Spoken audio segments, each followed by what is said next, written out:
Hello नमस्कार साथियों। विकल्प बहुत मिलेंगे मार्ग भटकाने के लिए। विकल्प बहुत मिलेंगे मार्ग भटकाने के लिए और संकल्प एक ही चाहिए मंजिल तक जाने के लिए। जी हाँ दोस्तों, मैं सीटेट एग्जाम के बारे में बात करने के लिए जा रहा हूं। जैसे कि आप जानते हैं दोस्तों, कुछ दिन पहले सीटेट का जो रिजल्ट है वो प्रकाशित हो गया है। लेकिन दुखद बात यह है कि पेपर 2 में करीब करीब 16 से 17% लोग ही पास हुआ है। उसमें से मैं भी हूं दोस्तों।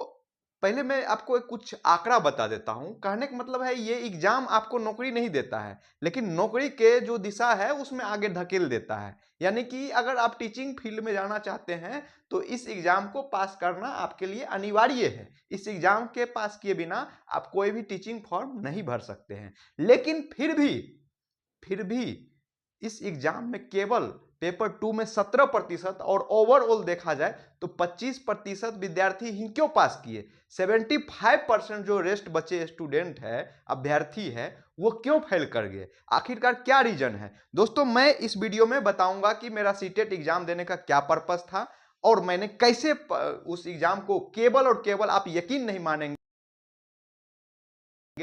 12 से 13 दिन में क्वालिफाई किया हूं। और 12 से 13 दिन क्वालिफाई करने की क्या रणनीति है, क्या उसके पीछे राज है, वो सब आपको मैं बताने के लिए जा रहा हूं। दोस्तों, आप फिल्म में वो डायलॉग सुना ही होगा जिसमें कहता है कि मेरे पास गाड़ी है, बंगला है, मकान है, तुम्हारे पास क्या है। तुम्हारे पास, वो उधर जवाब देता है, मेरे पास मां है।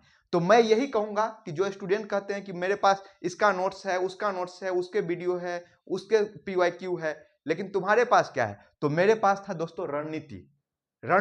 स्ट्रेटजी, प्लान एक ऐसा चीज है जो बड़ा से बड़ा एग्जाम को क्वालिफाई करवा सकता है। जी हाँ दोस्तों, जैसे एग्जाम्पल के तौर पे मानिए आपके पास बाइक है, चलाने नहीं आता है, तो क्या उस बाइक का कोई उपयोगिता है? बिल्कुल भी नहीं। दोस्तों, मैं बताता हूं, मेरी एक सिस्टर है जिसने भी इस साल सीटेट को क्वालिफाई किया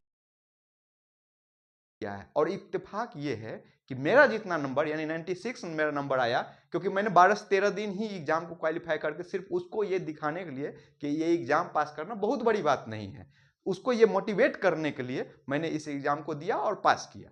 और वो पिछले एक साल से बहुत लगन से 2024 का पहला वो सीटेट दी थी, उसके बाद तो अभी हुआ है, यानी करीब कह सकते हैं कि 2 साल के बाद वो सीटेट हुआ है।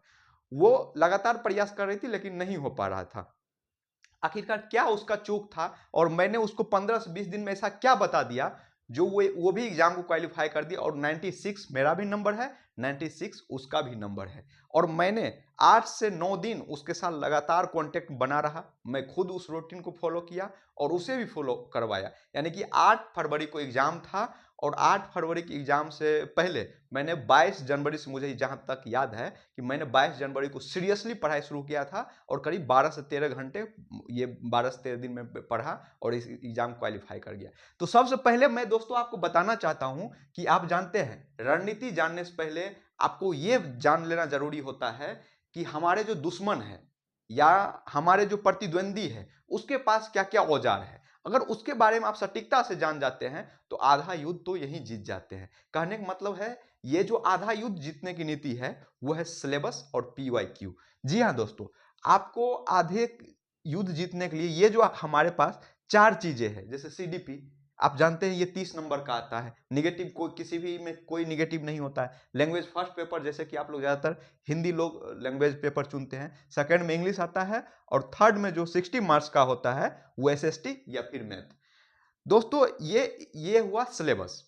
अब इस सिलेबस को कैसे पार पाना है, कैसे भेद पाना है, केवल 15 दिनों में, वो मैं आपको बता रहा हूं। दोस्तों, जनरली आपको एग्जाम मतलब जब जहां आप कोचिंग लेते हैं वहां बताया जाता है कि पहले आप पढ़ाई कीजिए, सिलेबस कंप्लीट कीजिए, फिर आप पीवाईक्यू देखिए और फिर उसके बाद आप मतलब इसी से आप अपना रणनीति बनाइए। लेकिन ये गलत धारणा है, बिल्कुल गलत धारणा है। अब रिवर्स इंजीनियरिंग का जमाना आ गया है। जैसे कि आप जानते हैं कि कोई पुल बनता है, पहले ये पुल बनता था तो उस पर देखा जाता था कि इसकी क्षमता कितनी होती होगी।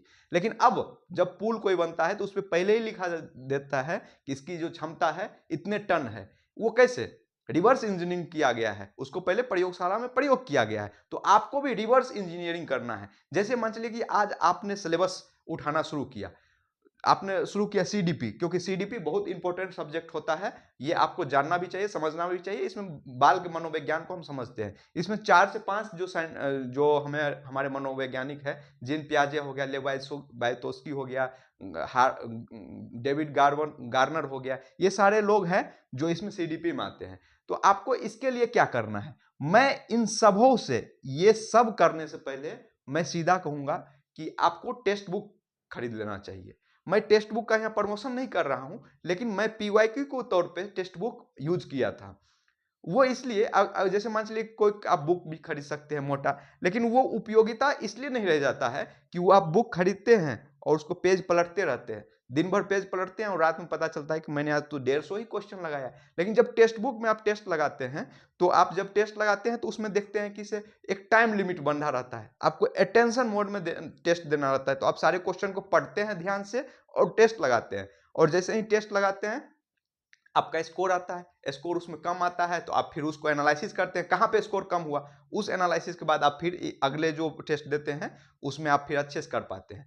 तो सबसे पहले अगर आपका एसएसटी, जैसे सीडीपी की मैंने बात कहा, तो आप टेक्स्ट बुक खोलेंगे, टेक्स्ट बुक पे पहले सबसे पहले सीडीपी सेक्शन में वहां पे जाएंगे और उसका पीवाईक्यू दिया रहता है, सेक्शन बना के 10 मिनट का दिया रहता है, वो सारे पीवाईक्यू आपको लगा लेना है। ये बिल्कुल भी हिचक मत करना है कि मेरे 10 में 3 सही हो रहे हैं, 2 सही हो रहे हैं। आपको जितने सही हो रहे हैं, कम से कम 10 टेस्ट सीडीपी का आप लगाइए, एक ओवरऑल आपके सिलेबस का आइडिया लग जाएगा। बिल्कुल भी आपको पेड बैच खरीदने की जरूरत नहीं है, पेड के नाम पे आप सिर्फ टेक्स्ट बुक खरीदिए, कोई किताब मत खरीदिए। सारा जो आपका स्टडी मटेरियल मैं बिल्कुल फ्री में उपलब्ध करवा दूंगा, टेलीग्राम का लिंक दिया हुआ है, वहाँ सारा चीज़ बिल्कुल फ्री में उपलब्ध होगा। आप सीडीपी का जैसे कर रहे हैं, तो आप जैसे वहाँ पे क्वेश्चन आप लगा लिया, आपको आइडिया आ रहा है कि किस तरह का क्वेश्चन आ रहा है, आइडिया जैसे आया आप आ जाइए अब यूट्यूब पे। यूट्यूब पे सचिन सर बहुत अच्छे पढ़ाते हैं सीडीपी को, इस बात में कोई भी दो राय नहीं है। आप उनका संपूर्ण सीरीज स्टार्ट कीजिए, यूट्यूब पे देखेंगे कि 10 से 12 घंटे का संपूर्ण सीरीज है। और दोस्तों मैं आपको ये कहता हूं कि आप एक पेज पेन लेकर के बैठिए और कान में हेडफोन डालिए और 1.5 के स्पीड में देखिए, साथ ही साथ शॉर्ट नोट्स बना लीजिए। ये मत आसाम रहिए कि उनका फिर से कहीं पीडीएफ मिलेगा तो फिर मैं पढ़ूंगा, वो कभी नहीं हो पाता है। आपको 10 से 20 पेज में इनका संपूर्ण सीरीज, जो भी 4-5 सीरीज है सीडीपी का, वो देख लीजिए और वहां से अब आप तैयार हो गया, आपका सीडीपी बिल्कुल तैयार हो गया। और इसको 4 से 5 बार आप रिवीजन मार दीजिए, इतना ही में। और दूसरा जो आता है कि लैंग्वेज को अभी हम छोड़ देते हैं, अभी हम आते हैं एसएसटी पे। एसएसटी या मैथ, ये 60 मार्क्स का होता है। इसके लेकर के आपको क्या करना चाहिए, जैसे कि बहुत सारे लोग रिकमेंड करते हैं कि आपको एनसीईआरटी पढ़ना चाहिए लाइन बाय लाइन। बिल्कुल भी एनसीईआरटी पढ़ने की जरूरत नहीं है।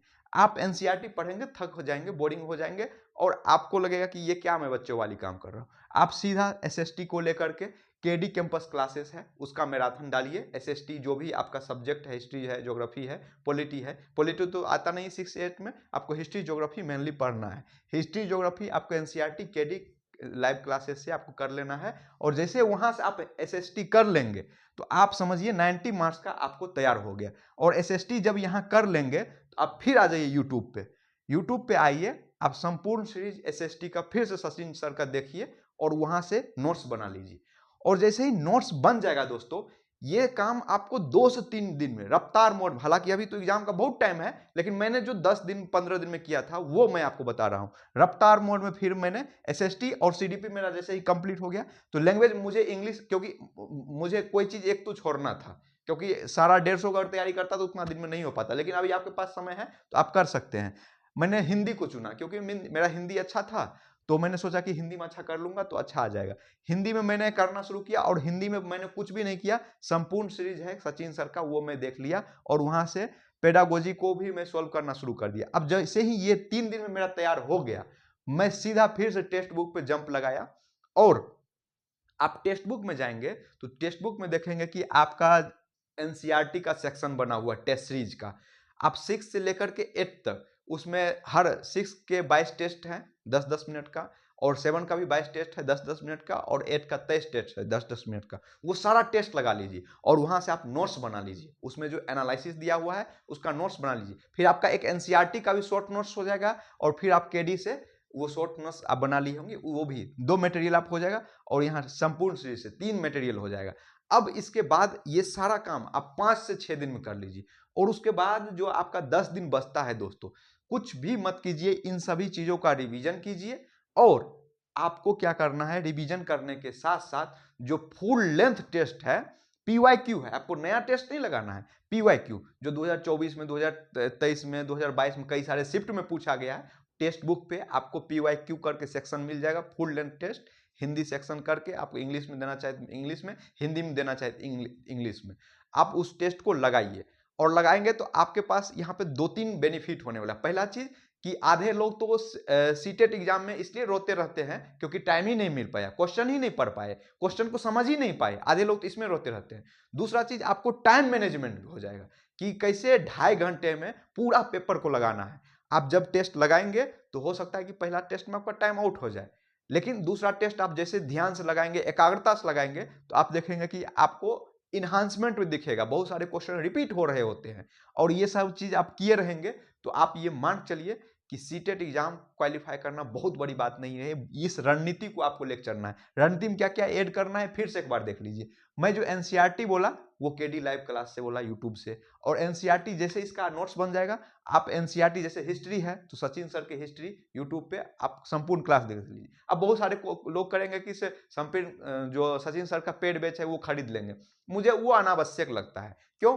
क्यों उतना टाइम देना, आपको इस एग्जाम को क्वालिफाई करना है। किसी का 90 नंबर आया वो भी क्वालिफाई है, वो भी अब कोई भी टीचिंग एग्जाम में फॉर्म भर सकता है। और किसी का 130 नंबर आया, तो आपको यहाँ पे महारत हासिल नहीं करना है, महारत हासिल करना है जहां से जॉब होने वाली है वहां पे आपको सिर्फ एग्जाम को क्वालिफाई करना है। और मैं वो क्वालिफाई करने का टिप्स आपको बता रहा हूं।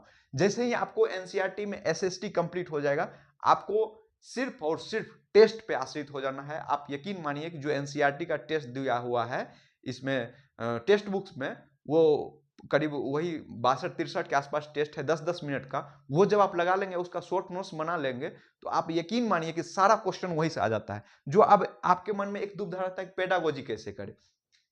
पेडागोजी दोस्तों कुछ नहीं है। जो आप सीडीपी में आप जितने 5-6 जो सिद्धांतकार है, मनोवैज्ञानिक है, उसका पढ़ेंगे, उसका ही यहाँ पे यूज है, उसका ही यहाँ पे यूज होता हुआ दिखाई देता है। जैसे कि चाइल्ड सेंट्रिक अप्रोच होना चाहिए। जैसे कि हमारा जो 2005 का एनसीएफ है, उसके बारे में आप देखेंगे कि स्टूडेंट को, जो बच्चे हैं, उनको एकदम सेंटर में रखा गया है।